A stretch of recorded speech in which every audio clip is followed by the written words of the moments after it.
कृपया इस कहानी को ध्यान से सुनिएगा, बहुत ही मोटिवेट स्टोरी है। चलिए शुरू करते हैं। यह कहानी एक दिव्यांग राजा की है जिसके राज्य में कोई भी परेशानी या समस्या नहीं थी। सभी लोग उस राजा से बहुत खुश थे और ऊपर वाले से धन्यवाद करते थे कि इतने अच्छे राजा को उनके जिंदगी में भेजे हैं। वह राजा दिव्यांग था। उसकी एक आंखें नहीं थी और एक पैर नहीं था, लेकिन फिर भी राजा को इस बात का कोई मलाल नहीं था। नेक्स्ट। एक दिन राजा अपने महल के गलियारे में घूमते हुए अपने पूर्वजों की लगी तस्वीर को देख रहा था और सोच रहा था कि मेरे पिताजी इतने शूरवीर थे, उनके पिताजी इतने शूरवीर थे, हमें इतने शूरवीर खानदान में जन्म लेने का मौका मिला। यह ऊपर वाले का धन्यवाद है। नेक्स्ट। राजा ने सभी चित्र को देखते हुए आखिरी चित्र तक पहुंचा और फिर उस खाली जगह को देखा तो वह चिंता में पड़ गया, क्योंकि उसे मालूम था कि अब यहाँ जो तस्वीर लगेगी वह उसी की लगेगी। लेकिन राजा को इस बात की चिंता नहीं थी कि वह मर जाएगा। चिंता इस बात की थी कि वहाँ जो पेंटिंग लगेगी वो कैसी लगेगी। नेक्स्ट। राजा का एक आंख और एक पैर न होने की वजह से वह चिंता में पड़ गया और सोचने लगा कि इस गलियारे में इतने शानदार पेंटिंग लगी है, लेकिन मेरी एक आंख और एक पैर ना होने की वजह से मेरी ही तस्वीर सबसे खराब लगेगी और सबसे भद्दी दिखेगी। नेक्स्ट। राजा ने सोचा कि मेरे मरने के बाद पता नहीं कैसी पेंटिंग बनेगी और क्यों ना मैं अपने जीते जी ही एक शानदार पेंटिंग बनवाऊं, ताकि मुझे ये सुकून मिल जाए कि मेरी यहाँ अच्छी पेंटिंग लगेगी। अब उस राज्य में ऐलान करवा दिया गया और सभी पेंटर को बुलाया गया और कहा गया कि जो भी पेंटर राजा का शानदार पेंटिंग बनाएगा उसे शानदार इनाम मिलेगा। नेक्स्ट। अब सभी पेंटर राज्य में आए और उन पेंटर को पता था कि अगर शानदार पेंटिंग बनेगा तो शानदार इनाम तो मिलेगा, लेकिन जिस राजा का एक आंख नहीं, एक पैर नहीं है, उसका शानदार पेंटिंग कैसे बनेगा।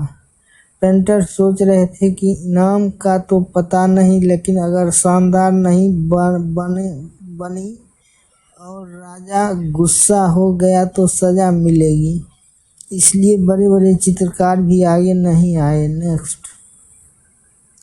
तभी उसमें से एक लड़का बोला, राजा साहब, मैं आपकी पेंटिंग बनाना चाहता हूँ, मुझे 24 घंटे का वक्त दीजिए।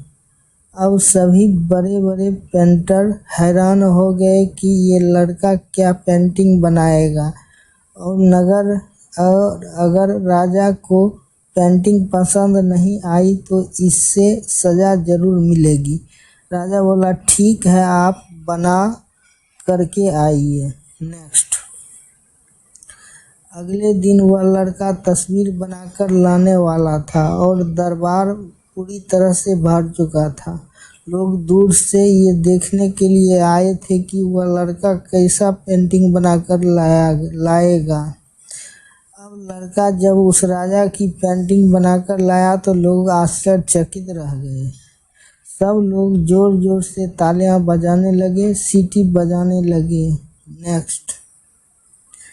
और जब राजा ने उस पेंटिंग को देखा तो वह खुश हो गया और बोला कि वाह, इससे अच्छी पेंटिंग तो इस पूरे गलियारे में नहीं है। राजा ने उस लड़के को बहुत सारा इनाम दिया।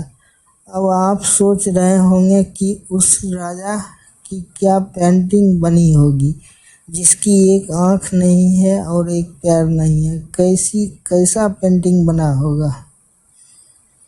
उस तस्वीर में लड़के ने उस राजा को एक घोड़े पर सवार किया था। एक साइड से उस राजा का एक पैर दिख रहा था और राजा तीरंदाजी करते हुए निशाना लगा रहा था और निशाना लगाते वक्त एक आंख बंद हो जाती है और उस लड़के ने उस राजा की वही आंख बंद की थी जो राजा के पास नहीं थी। नेक्स्ट, इस तरह से उस लड़के ने राजा को निशाना लगाते हुए घोड़े के ऊपर सवार दिखाया, जिससे एक आंख बंद और एक ही पैर दिखाया और इतना शानदार पेंटिंग बनाया था कि वह अब तक की सबसे श्रेष्ठ पेंटिंग थी। उस लड़के के सामने भी चुनौती थी, संकट था, लेकिन उसने सकारात्मक का साथ नहीं छोड़ा। नेक्स्ट, जिंदगी में आप जिस भी मुकाम पर हो, जिस भी संकट में फंस जाए, जिस भी स्थिति में हो, अगर आपने सकारात्मक का साथ कभी नहीं छोड़ा तो यकीन मानिए आप उस संकट से बाहर निकल आएंगे। जिंदगी में उम्मीद का साथ मत छोड़िए, क्योंकि जिसने उम्मीद का साथ छोड़ दिया तो फिर जिंदगी उसका साथ छोड़ देती है। नेक्स्ट, हर पल सकारात्मक रहिए, खुश रहिए, ऊपर वाले के आशीर्वाद के साथ और अपनों के प्यार के साथ, अपनी अच्छी और सच्ची मेहनत के साथ कर दिखाओ कुछ ऐसा कि दुनिया करनी चाहे आपके जैसा। Thanks for watching my video.